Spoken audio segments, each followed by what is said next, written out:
네, 오늘은 자비로우신 하느님과 인간의 협력 170페이지 상단 부분부터 살펴보겠습니다. 지난 시간에 우리는 이스라엘이라고 하는 나라가 전체 백성이 이스라엘 민족 전체가 사제적으로 불리웠다는 부분을 살펴봤습니다. 선별되어졌고, 그리고 하나님과의 관계를 특별하게 맺고 있고, 그리고 특별한 예식으로 하나님께 제사를 드리고, 그래서 이 부분에 있어서는 이렇게 얘기를 했죠. 따로 가려내진 나라고, 이 나라는 거룩하고 하나님께 드리는 특별한 제사로 인해서 사제들의 나라다. 몇 가지 말씀을 드렸고요. 이 점은 한 분이신 참 하느님을 알지 못하고 세상적인 것들에 속한 이교도인들로부터 이스라엘 백성이 구별되는 점이다. 이 부분이 참 하느님을 알지 못하는 이방인들이죠. 세상적인 것에 속한 이교도 이렇게 나와 있죠. 무슨 말일까요? 다 알아들으셨죠? 세상과 격리되어 있는, 세상에서 가려 뽑아내는 거예요. 세상에서 가려 뽑아내서 내 백성을 만들었다라는 거예요. 하나님께서. 그렇기 때문에 이 점으로도 분명하게 다른 민족과 차이가 난다. 왜냐하면 이스라엘 백성에게는 당신 자신이 누구신지를 밝히셨죠. 참 하나님이시고, 그리고 창조주시고, 그렇기 때문에 계약을 맺고 초대하고, 그리고 당신을 섬기도록 원하셨고, 계명을 주었고, 이렇게 이제 쭉 연결되죠. 참 하느님이신 분, 야훼 하느님을 다른 이 세상 어떤 민족들도 알지 못한다 이 말이죠. 그래서 구약시대로 이제 돌아가 보면 여기에서 이제 결판이 납니다. 이 세상 안에서 가려 뽑아내진 민족이라는. 그래서 그들을 세상과 분리시키고 하나님의 사람으로 만들어버리는, 구약에서 이미 선별된 작업이 끝났죠. 사실 이 구원의 역사입니다. 구원의 작업이에요. 구원의 역사를 이렇게 보면 원죄 이후에 하나님께서는 사람들을 어떻게 구원해야 할 것인가에 대한 부분들을 그대로 쭉 드러내 주십니다. 몇 번 강조해서 얘기를 했지만 우리가 가장 먼저 선택할 수 있는 부분들은 뭔가를 고치거나 바르거나 변화시키는 데에 너무 많은 힘을 쏟으려고 하질 않습니다. 보통 보면은 그 사람이 애정을 갖고 있고 어떤 부분에 있어서 특별한 관심을 갖고 있거나 또 그 부분을 좋게 보고 있는 그런 상황이 아닌다면은, 제가 이제 차를 이제 한번 정비를 하러 갔는데 보더니 이걸 고치는 것보다 그냥 바꾸세요 이런 거예요. 이래봤자 별로 그렇게 오래 가지를 못합니다라고 하지만 가만히 들여다보면 제 차가 중고차이기 때문에 이것에 대해서 꼭 굳이 새 거를 바꿔야 될 이유도 없는데도 불구하고 차의 가치보다 더 부속품이 비싼데도 불구하고 그렇게 하는 거예요. 그걸 우리 흔히 이야기할 때 뭐라 이야기합니까? 그 장사 속이라고 이야기하죠. 왜냐하면 그걸 끌어내고 닦고 씻고 하는 그 과정이 귀찮단 말이죠. 쏙 뽑아내고 새로 갈아버리면 간단하죠. 원죄 이후에 하나님께서 어떤 것을 선택하셨을까라고 우리가 살펴보면, 이제 이것도 드러난 부분이니까 우리가 살펴본다는 표현을 쓴 거예요. 하나님께서는 사람을 싹 없애버릴 수도 있죠. 성서에 드러나듯이. 그러나 그 방법은 너무 쉬운 방법이에요. 이것을 뭐가 용납을 하지 않느냐면 하느님의 한없는 자비가 이 부분을 그렇게 하지를 못하는 거예요. 우리가 여러 과정에서 살펴보면은 끝까지 인내해 주시는 하느님, 죄인들 회개를 바라시고 기다리시는 하느님, 특별히 이제 우리는 또 어떤 장면이 떠오릅니까? 당장에 비유해서 늘 아들이 돌아오기를 기다리는 그 하느님. 감히 비유를 하자면 그 정도밖에 안 되는 거예요. 그거보다는 더 완전히 상상을 초월하죠. 근데 우리가 여기에서 이렇게 들여다보면 나도 선택받았잖아요. 여러분들도 그리스도인을 선택받았고, 그러면 우리가 다시 돌려보면 도대체가 나를 위해서 왜 이러십니까? 내가 쓸모도 없고 정말 세상적인 어떤 전제 가치도 별로 없는데 왜 저한테 이러십니까? 우리 여기 물음표를 한 번씩 던져보신 적이 있나요? 사실 우리가 겸손의 특성으로 들어가려면 이 부분에 가장 먼저 물음표를 던져야 돼요. 도대체가 주님 앞에 제가 누굽니까? 뭐 하는 존재입니까? 그랬을 때 하나님은 너는 나를 닮았다. 내가 너를 낳았다 이 말이죠. 그럼 얘기가 달라집니다. 하나님께서 나를 창조하셨으니까 그래 분명히 하나님의 선성 안에서 보면 내가 잘 되기를 바란다. 맞죠? 좋은 것만 주시기를 원하실 건데 지금 내 삶이 어떤 형태로든지 간에 뭐 불행이 됐든 뭐가 됐든 어떤 상황이 이렇게 꼬여 있거나 혹은 피폐해져 있다면 어디가 됩니까? 돌아가야 되겠죠. 탕자처럼 돌아가야 돼요. 탕자처럼 돌아가는 것을 회개라 그러죠. 이 모양에서 탕자는 자신의 위치를 알아들었습니다. 이제 아버지의 집과 자신의 형편없는 모습을 딱 보니까 회개가 일어나죠. 이게 겸손이에요. 그러니까 뭐라 그래요? 그냥 아버지 집에 가서 이제는 뭐 진수성찬 아니면 밥 한 그릇 이게 아니에요. 어? 아무거라도 다 주시는 대로 먹겠다 이 말은요. 그렇게 하더라도 아버지 집에 있는 게 낫다. 어? 왜냐하면 아버지 집에는 그거는 뭐 예를 들자면 주실 리도 없지만 마음 편하게 먹을 수 있는 곳이잖아. 어쨌든 간에. 그런데 여기는 뭐 돼지가 먹는 사료를 좀 먹으려고 하다가 막 사람들에게 핍박을 받고 그럴 정도 얼마나 나락으로 떨어져 있는지 알죠. 겸손은 하나님 앞에서 인간의 정말 하느님 없이는 살 수 없는 불행한 처지에 놓여 있는 인간 존재를 드러내는 거예요. 이 원죄 때문에 그렇잖아요. 그러면 빨리 돌아가야 되겠죠.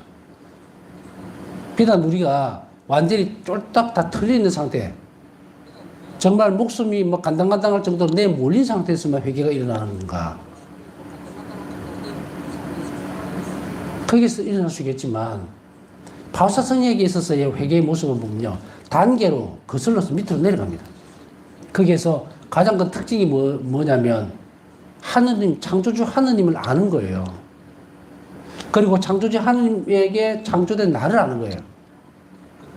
사람들이 보면은 뭐 여러 가지 세상에는 너무 기가 막힌 일들도 많더라고요. 보니까 참된 자기를 찾아야 된다 뭐 어쩌고 저쩌고 그래 떠들던 인간들 다 죽고 없어요. 또 죽을 거고. 근데 그게 솔깃해가지고 막 그 가서 뭐가 나섰다 뭐가 좋아졌다 이런 사람들 보면 정말 어이가 없어. 어이가 없어. 그렇게 하는 그 자신들도 결국 생의 마지막 숨이 끊어지는 순간에는 그냥 공간이 비어버려요. 진짜 먼지로 돌아가 버린다고. 근데 우리 그리스도인들은 보세요. 정말 하나님을 참되게 믿고 어쨌든 열심히 살았던 아니면 뭐 조금 농땡이 집에서 살았던 간에 저는 장례미사 때 늘 그 모습을 봅니다. 어쨌든 간에 이들이 완전히 이 땅에서 보석을 다 하고 떠나진 않았다 하더라도 최소한 적어도 주님의 집에 들어와서 마지막을 맡길 수 있는 미사에 초대받고 있다는 이게 얼마나 엄청난 일입니까? 확률적으로 보면요. 우리나라만 예를 들어도 확률적으로 신자들이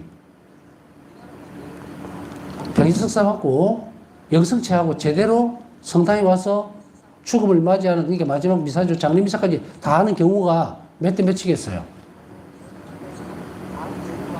많을 것 같습니까? 아주 드뭅니다. 무슨 말씀드리고 싶어 하는지 아시겠어요? 만일에 이런 상황이 맞다면 지금 부산 시내에 있는 모든 본당은요 거의 이틀 사흘 걸로 한 번씩 장례미사가 돼야 돼요. 조금 과장한다면. 그런데 없잖아요. 가물며 공나듯이. 그러면 제가 드리고 싶은 말씀은 얼마나 확률적으로 어렵습니까 이게. 최선을 다해서 살아가야만 그 지점으로 갈 수 있는데 우리가 지금 보고 있잖아요. 우리가 이렇게 신자 생활을 하면서 안 들여다봐서 그렇지. 얼마나 우리가 아슬아슬하게 운이 좋은 게 아니죠. 얼마나 축복된 삶으로 신자 생활을 이어가고 있는지를 우리 스스로 알아내야 돼요. 자신의 존재 의미를 알아내지 못하면은 거리끼짐도, 선함도, 겸손도 하나님도 알지 못해요. 그 말은 뭡니까? 하나님 나라에서 멀어진다는 이야기죠. 우리가 지금 이 시간에 왜 이스라엘 백성들을 가려놓으신 하나님 모습을 보는가? 그곳에서 엄청난 하나님 자비를 보는 거예요. 없애버리지 않으시고 더 큰 자비를 베품을 위해서 불러드리고 이제는 영원한 생명 안으로 이끌어드리고 당시 사랑 안에 살 수 있도록 놀라운 구원 역사입니다. 한번 생각해 보세요. 창조 때에 당신을 닮은 모습으로 사랑의 결실이죠. 자비로 창조를 해놨더니 정말로 너무도 못한 인간 모습이 되어가니까 이제 안 되겠다. 구약시대가 지나고 신약에 와서는 어떻게 합니까? 성자 예수님 그냥 보내신 것 같아요? 이들이 영혼이 우리 안에 들어가서 살도록 해버려야 되겠다. 그래서 삼일째 사랑 안으로 초대를 해버린 거예요. 이 얼마나 엄청난 초대를 받고 있는지 모릅니다. 상상할 수 없는 행복. 바울사스는 일기에서 가끔씩 그런 표현을 쓰죠. 하나님 빛이 내 영혼을 비추어서 정말로 상상할 수 없는 은총이라는, 행복이라는 표현을 써요. 그 행복은 정말 날아가는 먼지만큼만 딱 마주쳐도 우리 이렇게 살지 않을 거다. 우리가 바울사스의 일기 그 안에를 묵상에 들어가면요. 정말 내 존재가 가치가 완전히 업되어 있는 거예요. 여기에 걸맞게 살아야 되는데 그렇게 살려면은 우리가 뭘 해야 됩니까? 아까 얘기했던 그 부분이에요. 회개란 밑에서부터 이렇게 올라갈 수 있는 힘이 없어요, 우리는. 하나님의 절대적인 존재를 묵상하면서 그 존재 앞에 있는 인간의 모습을 보면서 거꾸로 내려와야 돼요. 이렇게. 근데 우리 회개를 어떻게 하는가? 높은 자리에서부터 더 올라가려고 하는 거예요. 그러니까 바닥에서부터 이렇게 계단을 자기가 만들어 올라가려고 하는 그게 회개라고 착각을 하고 있어요. 회개, 회심은요, 하나님 역사입니다. 선물이에요. 바울 사도 예를 들어보세요. 들으면 알겠죠, 그죠? 바울 사도가 스스로 회심인 줄 압니까? 하나님 손길이 닿았죠. 은총입니다. 그럼 우리 뭘 해야 될까? 우리가 이만큼 서 있던 자리에서 정말 놀라운 하나님의 섭리를 보고 하나님의 거룩함과 위대함을 보고 보잘것없는 인간의 모습으로 계단으로 이렇게 내려와야 되죠. 그러면 어떻게 됩니까? 그 길 끝에 하느님을 비로소 내 영혼이 만나게 돼요. 이 순서를 거꾸로 올라가면 혹은 밑으로 내려올 생각도 전혀 없다면 그 영혼은 아까 얘기했듯이 그렇게 된다. 우리가 늘 하나님 앞에 겸손해지려고 그러고 하나님 앞에 있는 자신의 존재를 늘 생각하는 사람은 마지막 죽음의 여정에서도 성당에 옵니다. 주님께서 부르신다고.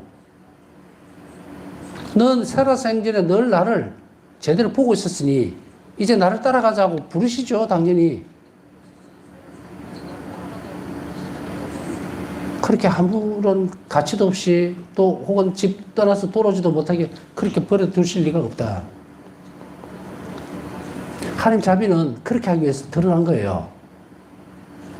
과학 아니다, 너희들은. 다시 돌아와야 한다. 제가 이렇게 말씀을 드리니까, 그런가.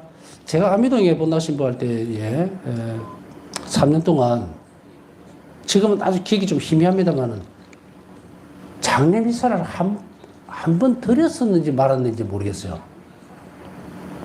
물론, 신자들 숫자가 작다고 하더라도, 앞에 제가 말씀드렸던 내용을 붙여보면 아실 거예요. 이게 참 드문 일이 되어서는 안 됩니다. 드문 일이 되어서는 안 돼요. 옛날에는 늘 그리 했던 부분들이 요즘은 왜 아주 드물어졌는가? 그만큼 밀려나가 있다는 얘기겠죠. 자, 그리스도의 특징은 세속에서 살아가는 모습들과 완전히 다릅니다. 그리고 그 끝과 결말도 똑같아야 해요. 그래, 우리 삶의 마지막은 결국 어디로 돌아와야 됩니까? 성체가 모셔져 있는 거룩한 곳, 그 교회 안으로 들어와야 되겠죠? 그래야 많은 이들이 그들을 기억하고 기도해 줄 거 아니에요. 그런데 쓸쓸하게 요즘 뭐 독거노인에 대한 고독사 독거노인뿐 아니고 고독사에 대한 부분들을 많이 이렇게 다루고 있지만 왜 돌아올 길을 돌아오지 못했을까? 이런 생각도 한번 해보면 우리 스스로 이제 준비를 잘 해야 됩니다. 지금 대립식이잖아요.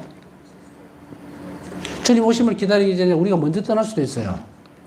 그럼 이 시기는 어떤 시기입니까? 보석과 회개의 시기잖아요. 우리가 원하고 바라지 않는다면 하나님의 은총이 협력되지 않는다면 우리 마지막도 보장할 수 없다는 얘기입니다. 자, 그런 측면에서 보면 우리는 굉장히 하나님의 은총을 많이 받고 그래도 기회를 충분히 누리고 있는 거죠. 그렇게 보면. 그러니까 여러분들은 쭈그리 있으면 살 필요가 없다는 얘기예요. 이제 조금씩 더 발전시켜 나가면 여러분 삶은 행복하게 되어 있다. 제가 여기서 행복한 결혼을 가르치는 사람이 아니에요. 그러나 이걸 굳이 가르치지 않더라도 내가 주님과 함께 살 수만 있다면 이게 완전한 행복인데 더 뭐가 필요합니까? 그러니 자비 신심에서는 자비하신 예수님과 사는 법을 가르친 거예요. 그 사는 데 있어서 나는 자격이 있습니까? 묻는다면 이제 우리는 이 대목을 공부하면서 자격이 있구나라고 스스로 생각할 수 있겠죠. 그리고 그 많은 사람 중에 내가 초대를 받았구나. 엄청난 일이에요.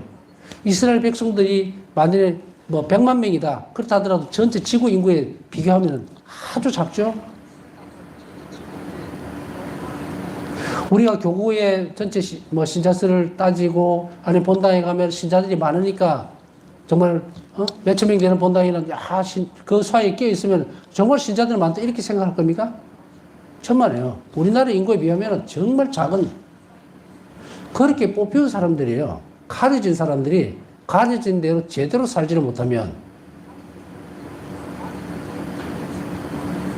우리가 모시고 있는 하나님은 참 하나님이시다 이 말이야. 그렇기 때문에 이 여도들로부터 이스라엘 백성과 구별되는데 참 하나님을 알지 못하고 이 대목이에요. 여러분은 참 하나님을 알고 있습니까?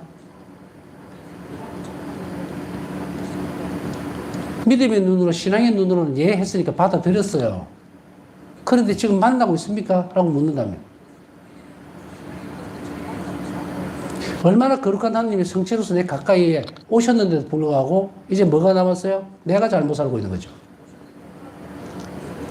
그런데 여기에서 한 가지가 내가 잘 못 산다, 잘 산다. 그럼 잘 사는 것이 무엇일까요? 라고 묻는다면 어떻게 해야 될까요? 신앙생활 잘하세요. 이렇게 추상적인 대답이 아니고 구체적인 대답을 줄 수가 있죠. 이제 그리스도인의 생활 양식이 뭐라 그랬죠? 의탁과 자비잖아요. 이제 우리 탓이라는 이야기는 여기에 매진하지 않았다고 분명히 드러났다는 이야기죠. 버벅거리면서 그냥 대충 이렇게 뭘 어떻게 하라고요? 이 말에 대한 그리고 거기에 대한 그 질문을 할 필요는 이제 전혀 없어져 버렸다. 그럼 어떻게 할 거예요? 어떻게 자비로울까요? 이제 배우고 있으니까 그건 생략하더라도 이제 분명해졌죠. 그 분명한 역사 안에서 그러면 내가 하나님 만날 때 어떻게 만날까? 지금 배우고 있죠. 인간이 협력이에요. 지금 가르치는 것을 여러분이 적시적시로 써야 돼요. 협력을 해야 그분과 만난다고. 어떤 때는 큰 대목을 이렇게 요즘 김장철이 되죠. 물을 며칠 전에 치과오다 보니까 그 시장에 한 두 분이 물을 이렇게 팔더라고요.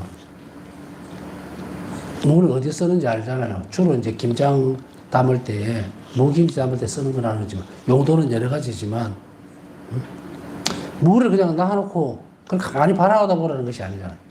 어떻게 쓸 것인가? 그 우리에게 달려있죠.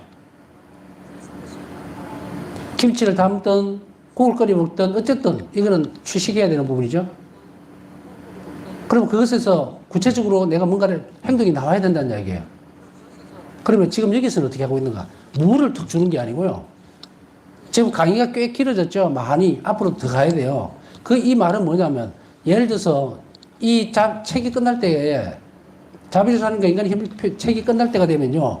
거의 강의가 300개 이상이 나오지 싶은데 그러면 물을 한 큰 덩어리를 준 게 아니고 300조각을 내서 드렸다 이 말이에요. 무슨 말 이해가세요? 하나씩 집어 먹으면 돼. 지금까지 교육 자체가 배추 한 덩어리, 한 포기, 아니면 무 한 덩이를 줬는지 모르지만, 갖다 놓고 쫙 잘라서. 그러면은, 그날 여러분들이 삶으로 살아내면 이 끝에 뭐가 됩니까? 하나님 만날 것이다. 아니면 그 중간에도 만나요. 이것을 뛰어넘어서는 없어요. 뛰어넘을 수 없다는 말은 중간에 이게 있기 때문에 어떤 영성이든 어떤 것이든 이거 건너뛸 수는 없다는 이야기입니다. 그러니까 오늘은 뭐다? 내가 참으로 그리스도인으로 뽑혔구나. 그러면 그렇게 걸맞게 행동해야 되는데 그 그리스도인 행동이 뭐다? 의탁과 자비다. 자, 이것이 우리에게는 오늘날 그리스도교인들이 취하고 또 그걸 통해서 그리스도를 만나야 해요. 살아야 합니다. 그러면 구약에서는 이 부분이 어떻게 됩니까? 계명과 그리고 준수해야 될 여러 규칙들, 그것을 지켜나감으로 인해서 살아냈다면 확실히 구별이 되죠. 세대를 거치며 제사 영적인 차원이 강조되면서 하나님 백성의 보편적인 사제직에 대한 견해가 점차 발전합니다. 자, 사제직의 어떤 발전성이에요. 사제직을 이렇게 오늘날에 있다 이렇게 하면 못 알아듣죠. 그러니까 쭉 경제적으로 뽑혀온 백성들, 그리고 계약관계에 있는 백성들, 하나님 섬기는 모습들, 다른 이들과 구별되는 점, 이런 것들을 쭉 배웠죠. 그런데 여기에서 이제 어떤 것이 발전을 하냐면 사제직의 영적인 차원에 이제 드러납니다. 영적인 차원을 쉽게 얘기하면 이제 미사를 예를 들면 미사에서 예식이 있죠. 말씀의 전례와 성찬의 전례, 그리고 파견, 이렇게 이제 말씀의 전례와 크게 성찬의 전례를 나눠주는데 이 부분들이 예식이죠. 그죠? 예식만 따라간다고 해서 하나님과 만날 수 있는 부분이 아니에요. 예식은 반드시 있어야 되죠. 우리가 사람과 쉽게 얘기하면 사람하고 만나서 얘기할 때도 앉아서 어떤 예의적인 부분이 있잖아요. 어른을 만났으면 다리를 꼬우면 안 되고, 그리고 이렇게 삐딱하게 앉아서 이렇게 봐서도 안 되고 똑바로 앉아야 되고, 손을 좀 모으고 있어야 되고, 이런 여러 가지 것들이 있을 수밖에 없죠. 그 이제 사람 사이에서 예의적인 부분들이 이제 이렇게 우리는 알고 있고, 은연중에 이렇게 쭉 사람 사이에 고착화되어 있단 말이죠. 요거 넘어서면 뭐다? 건방지다, 버르장머리 없다, 이런 얘기들을 쭉 듣게 되듯이, 어쨌든 간에 사람 사는 사회 속에서는 이런 여러 가지 규칙이나 자잘한 불문법적인 그런 부분들을 가지고서 살아갑니다. 근데 이것이 그대로 미사 안에서만 전례 안에서만 되어지면 고착화되어 버리면 어떤 부분을 못하느냐. 우리 영화 보는 것 같이 그렇게 되어버리는 거예요. 살아계신 하나님을 지금 만나야 되는데 미사 안에서 못 만나게 되죠. 그러니까 이 부분들이 어떻게 되어집니까? 우리도 마찬가지예요. 오늘날 미사에 대한 영적인 부분들을 가르쳐야 돼요. 영적 차원을. 그렇게 하지 못하면 방관자 내지는 뭐다? 그냥 관객으로 있는 거예요. 그래서 미사 시작했네, 미사 끝났네, 가자. 이래 되면 아무것도 그 안에서 예수님을 만나는 만남이 하나도 안 이루어졌어요. 영적인 차원이거든요, 이게. 이것이 그냥 오늘날 와서만 이렇게 가르쳐 줘야 되는 부분이 아니고, 구약시대 때의 제사적인 부분들도 영적인 차원이 이제 점점 강조되고 있다는 얘기를 하고 있습니다. 이는 무엇보다 예언자들의 가르침에서 볼 수 있는데, 이 가운데 이사야 예언자가 있다. 이사야 예언자는 우선 신자들이 제물을 드리는 동안 너무 엄격한 규칙을 준수해야 하는 예식주의를 질책하면서 제물을 드리는 사람의 도덕적이고 영적인 모습을 특별히 강조했다. 도덕적이고 영적인 모습을 강조하는 것은 뭐예요? 그 사람이 하나님을 섬기기에 합당한 정신 상태가 돼야 되고, 올바른 영이어야 되고, 올바른 영이 형성되고 또 준비되기 위해서는 어떤 것이 있어야 됩니까? 하나님 외적인 것들에 대해서는 어떤 것도 이교도적인 것은 받아들이거나 보거나 혹은 그것에 관심을 가지지 말아야 되겠죠. 여기에 순수성을 얘기하는 거죠. 하나님만을 바라보고 섬길 수 있는 그 부분들, 그것에 하자가 없어야 될 거고, 그리고 도덕적인 모습이어야 돼요. 우리가 이런 경우의 수들이 좀 있을 수가 있죠. 보면 어떤 때는 이런 말씀을 하시는 부분들이 있는데, 어떤 거냐면, 아이고, 어느 날 이래요. 시모님, 저 사람은 이혼한 사람인데 저렇게 독서를 해도 됩니까? 답은 나와 있으니까 더 말씀을 안 드려도 되겠죠. 그게 무슨 뭐 어떤 스캔들이나 이런 게 아닌데 왜 그런 부분들이 문제가 됩니까? 예를 들어서 어떤 사람이 도덕적으로 문제가 있는 사람, 저 사람은 바람나서 저래가 있는 다니는 사람인데, 혹은 스캔들로 어떤 사람이 알려져 있는데 그런 사람이 올라와서 하나님 말씀을 읽는다. 말이 안 되는 이야기죠. 여하튼 도덕적으로 혹은 아주 사람들에게 질타를 받거나 뭔가 이렇게 아주 폭언을 하고 아니면 막 흉폭한 그런 사람이 올라와서 그런 자리에서 한다. 뭐 독서나 뭐 하여간에 제대로 안 되죠. 오늘날에도 이런 것들이 분명히 있는 것은 하나님 재단을 어떻게 합니까? 정결하게 하는 사람이 있어야 된다는 이야기죠. 드러내놓고 얘기는 하지 않지만 적어도 그런 자격이 있는지를 오늘도 따지지만 이사야 예언자 같은 분들도 분명히 구약에서부터도 하나님 재단에 예물을 드릴 때에 어떤 모습, 어떤 태도로 가지고 가야 된다. 내적인 태도까지 분명히 지적을 합니다. 자, 신약에 와서도 예수님께서 그 말씀하시죠. 어떤 사람이 재단에 예물을 바치러 갈 때에 형제와 화해하지 못한 부분이 있다면 가서 화해를 한 뒤에 그 다음에 와서 예물을 드려요. 영육 간에 같이 움직여야 돼요. 어떤 사람이 이런 일은 절대로 없겠지만 도둑질에서 그걸 헌금을 했다. 그건 도둑놈이에요. 그죠? 있을 수 없는 부분이다. 이거는 물질적인 것뿐 아니고 하느님을 완전히 모독하는 행위가 되겠죠. 물질적인 것이든 하여간 뭐 여러 가지 지금 그걸 다 가르치려고 하는 것은 아닌데 적어도 우리가 뭐가 깨끗한 재물이라는 것은 충분히 압니다. 그래서 우리가 얘기할 때 재물을 바칠 때 뭐 더러운 손으로 바치지 말아야 된다. 깨립시간 뭐 아무로 가지서는 안 된다. 기꺼이 내놓아야 된다. 이런 기꺼이 내놓는다는 것이 꼭 물질적인 것뿐 아니고 우리의 태도와 영적인 상태까지도 이야기하죠. 그것이 이사야 예언서에서도 분명하게 드러나면서 그것을 강조합니다. 왜? 하나님 그걸 받지 않으신다는 거예요. 그는 하나님을 대신해서 질투겠다. 첫 번째로 더 이상 헛된 재물을 가져오지 마라. 헛된 재물을 가져오지 마라. 이게 도덕적으로 지금 질타를 하는 거거든요. 남을 덩쳐먹거나 혹은 사기를 쳤거나 아니면 남에게 부풀려서 뭔가를 해서 그 더러운 재물들을 가지고 오지 마라. 이거예요. 헛된 재물이라는 것. 두 번째는 너희 자신을 깨끗이 해라. 너희 자신을 깨끗이 하라는 것은 어떤 무슨 미사 때 혹은 우리는 오늘날을 보면 재물을 바치는 부분에 있어서 다른 것을 강조하는 것은 아니죠. 내 외적인 부분을 다 이야기하는 거예요. 그래서 세 번째, 내 눈앞에서 너희의 악한 행실들을 치워버리라. 치워버리라. 악행을 계속 저지르는 사람들은 재물을 바치지 마라 이 말이에요. 하나님 받지 않으신다. 오히려 이 재물이 독이 돼요. 악행을 멈추고 선행을 배우라. 내적인 부분을 엄청나게 강조를 하죠. 하나님께서 그걸 모르시겠나? 자, 여기서 딱 멈춰서 한번 보세요. 하나님이 뭐가 필요합니까, 세상에? 돈이 필요합니까? 무슨 재물이 필요합니까? 정말 쓸데없는 쓰레기 같은 거예요. 하나님에게는 아무것도 필요가 없어요. 그러나 여기서 하나님이 원하는 게 하나 있어. 그 뭐냐면 너다.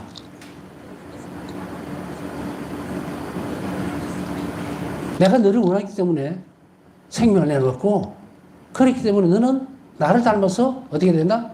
완전해져야 된다는 거예요. 그래서 도덕적으로도 책임성이 있어야 되고 그리고 완벽에 이르러야 된다는 거예요. 그 과정을 가면서 영성체로서 그것이 완전하게 이루어져야만 된다는 거예요. 딱 구별이 되어지죠. 딱 떨어져 나가고. 그런데 우리는 어떻게 합니까? 감히 놀랍게도 제물로서 하느님을 어떻게 해볼 거라고. 뭔가가 자신이 뭔가를 많이 내놓았으니까 하느님이 그걸 보고 잘 봐줄 거라고. 정말 세상에서 가장 어리석은 인간. 우리가 하느님을 바라보는 시선에서 정말 예수 그리스도 그분은 누구신가? 우리 때때로 이런 것을 할 수도 있어요. 내가 정말 주님 앞에서 밤새고 울고 기도하고 오랜 기간 동안 막 이렇게 매달리는데도 불구하고 왜 하나님은 나를 이렇게 좀 빨리 이 상황에서 건져내 주질 않으시나? 그때는 안에 뭐가 들어가 있을까요? 그 사람이 하나님의 인내를 원하신다면. 또 어떤 때는 내가 지금 네 희생을 지금 꼭 필요로 한다고 한다면 그래도 그렇게 때를 쓸 건가? 내가 이만큼 했으니까 꼭 들어줘야 됩니다. 마치도 하나님이 우리의 비청이 같이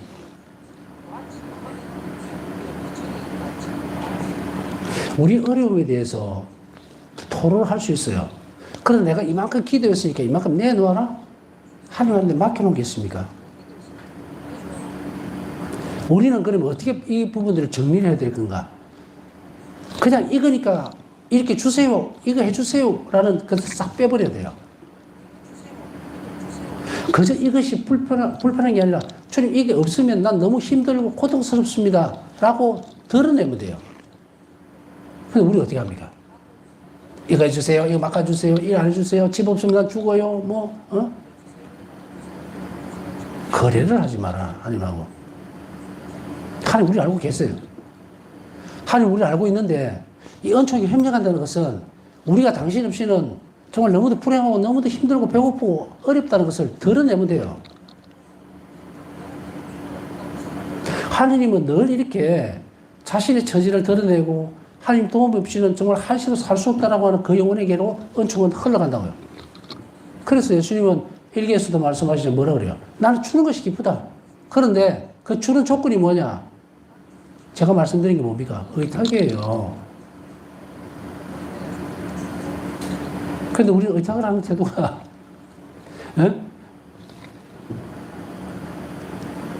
부자집에 있던 그 발치 식당 밑에 있던 라자로가 떡 들어눕아갖고 왼쪽에 있는 고기 그거 한 점 좀 줘보시오. 아니면 야 여기는 비계도 괜찮겠네. 그거 좀 이렇게 내놔봐봐. 그랬을까요? 떨어지는 부스러기 빵이라도 먹었죠. 자, 하나님을 우리가 잘 안다는 것은 바로 이런 것들, 그리고 자신의 고쳐나감으로 인해서 자신을 알게 되는 거예요. 이 부분들을 해야 됩니다. 그렇게 하면 뭐다? 나를 알게 된다. 공정을 추구하고 억압받는 일을 보살펴라. 고아의 권리를 되찾아주고 과부를 두둔해 주어라. 주님께서 말씀하신다. 오늘아, 우리 시비를 가려보자. 이사야서 1장 13절, 16에서 17절. 시비를 가려보자. 정말 두려운 말이죠. 내가 너에게 안 해준 것이 무엇이 있느냐? 너를 창조했고 이 세상을 주었는데 왜 나한테 덤비냐? 이 말이에요. 왜? 그걸 우리는 때때로 포장을 잘해서 그냥 단언을 한다, 울부짖는다 하지만 아니요. 시비를 걸고 있는지도 모른다. 내가 이만큼 희생했고 이만큼 내놨고 이만큼 했으니 내놔라. 내 방식대로 내놔라.